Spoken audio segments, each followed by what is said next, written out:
নমস্কার বন্ধুরা, রিমির বাঙালি রান্নাঘরে আপনাদের সবাইকে স্বাগত। আজ আমি আপনাদের সাথে শেয়ার করব পেঁয়াজ রসুন ছাড়া সম্পূর্ণ নিরামিষ মটর ডাল দিয়ে পনির পকোড়া। খেতে ভীষণই ভালো লাগে। তাহলে শুরু করা যাক রেসিপিটি। মটর ডাল দিয়ে পনির পকোড়া বানানোর জন্য আমি এখানে নিয়েছি 200 গ্রাম পনির। পনিরকে আমি ছোট ছোট চৌকো টুকরো করে কেটে নিয়েছি। পনিরটাকে আমি এক সাইডে রেখে দিচ্ছি। আর নিয়েছি হাফ কাপ মটর ডাল। মটর ডালটাকে আমি 7 ঘন্টা ভিজিয়ে রেখেছিলাম। তারপরে অল্প জল দিয়ে মিক্সিতে মিহি করে পেস্ট করে নিয়েছি। আপনারা চাইলে মটর ডালটাকে সারা রাত ভিজিয়ে রাখতে পারেন। সবার প্রথমে আমি ব্যাটার তৈরি করে নেব। তার জন্য মটর ডাল বাটাটা আমি বড় পাত্রে ঢেলে দিচ্ছি। এর মধ্যে দিয়ে দিচ্ছি 2 চা চামচ কর্নফ্লাওয়ার। আপনারা চাইলে ময়দার ব্যবহারও করতে পারেন। দিয়ে দিচ্ছি স্বাদ অনুসারে লবণ। দিচ্ছি 1/4 চা চামচ লাল লঙ্কার গুঁড়ো। দিচ্ছি সামান্য হলুদ গুঁড়ো। দিচ্ছি হাফ চা চামচ চিনি। দিয়ে দিচ্ছি 1/4 চা চামচ বেকিং পাউডার। এটা দিলে পকোড়াটা ফুলবে আর ক্রিস্পি হবে। 1/4 চা চামচ চাট মশলা। দিচ্ছি 1 চা চামচ আদা বাটা। দিচ্ছি 1/4 চা চামচ জোয়ান। জোয়ানটা দিলে ফ্লেভারটা খুব ভালো আসবে আর খেতেও খুব ভালো লাগবে। আর দিচ্ছি 2 টেবিল চামচ ধনেপাতা কুচি। এবার সমস্ত উপকরণ খুব ভালো করে মিশিয়ে নিতে হবে। মিশ্রণটা খুব ভালো করে মিশিয়ে নিয়েছি। এবার এর মধ্যে দিয়ে দেব 2 টেবিল চামচ জল। যেহেতু আমি মটর ডাল বাটার সময় জল দিয়ে বেটেছিলাম, তাই জন্য 2 টেবিল চামচ জল দিলাম। মিশ্রণটা ভালো করে মিশিয়ে নেব। জল যদি লাগে তারপরে আবার অল্প অল্প করে জল দেব। আমি আর 1 টেবিল চামচ জল দিয়ে দিচ্ছি। এবার হাত দিয়ে মিশ্রণটা খুব ভালো করে ফেটিয়ে নেব 3 থেকে 4 মিনিট। ব্যাটারটা যত ভালো ফেটানো হবে পকোড়া ততই ফুলবে।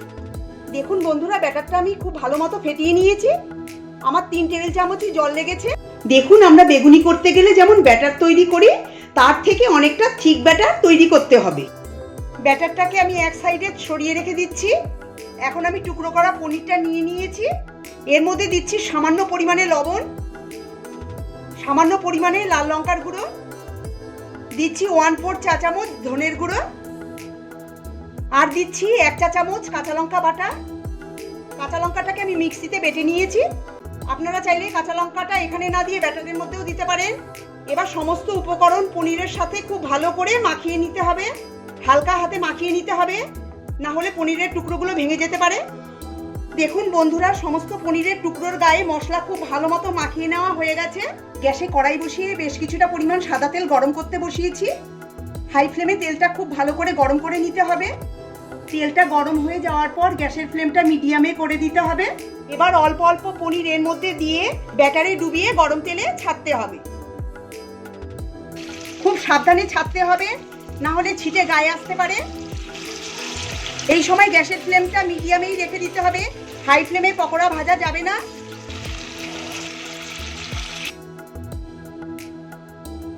পকোড়াগুলোর এক পিঠ ভাজা হলে অপর পিঠ উল্টে দিতে হবে। এইভাবে মিডিয়াম টু লো ফ্লেমে উল্টে পাল্টে গোল্ডেন ব্রাউন করে পকোড়াগুলোকে ভেজে নিতে হবে। উল্টে পাল্টে পকোড়াগুলোকে খুব সুন্দর করে ভেজে নিয়েছি। এবার একটা ঝাঁঝরি হাতার সাহায্যে এগুলোকে তুলে তেলটা ঝরিয়ে একটা পাত্রে রেখে দেব। প্রথম ব্যাচের পকোড়াগুলো ভাজা হয়ে গেছে। দ্বিতীয় ব্যাচের পকোড়াগুলো ভাজার আগে ব্যাটারটাকে একটু ফেটিয়ে নিতে হবে, তাহলে সেকেন্ড ব্যাচের পকোড়াগুলোও ফুলবে। এবার আমি সেকেন্ড ব্যাচের পনির ব্যাটারে ডুবিয়ে তেলে ছেড়ে দিচ্ছি।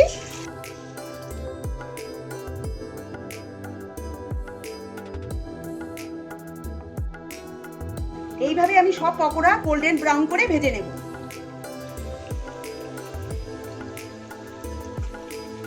সব পকোড়া ভাজা হয়ে গেছে, তেল ঝরিয়ে তুলে নিচ্ছি। সব পকোড়া ভাজা হয়ে গেছে, তুলে নিয়েছি। এবার এই গরম অবস্থাতেই পকোড়ার মধ্যে ছড়িয়ে দিচ্ছি সামান্য পরিমাণে বিট নুন আর সামান্য পরিমাণে চাট মশলা।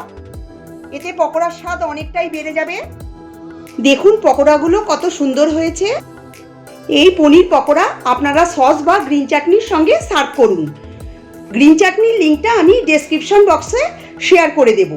ভাত ডালের সঙ্গেও মুখরোচক হিসেবে দারুণ লাগবে এই সুস্বাদু পকোড়া। আমার আজকের রেসিপি যদি ভালো লেগে থাকে তবে কমেন্ট করে জানাবেন। নতুন বন্ধু হয়ে থাকলে আমার চ্যানেলটিকে সাবস্ক্রাইব করার অনুরোধ জানালাম। পাশে থাকা বেল আইকনটি নিশ্চয়ই প্রেস করে দেবেন, তাতে আমি নতুন রেসিপি আপলোড করলেই আপনাদের কাছে নোটিফিকেশন পৌঁছে যাবে।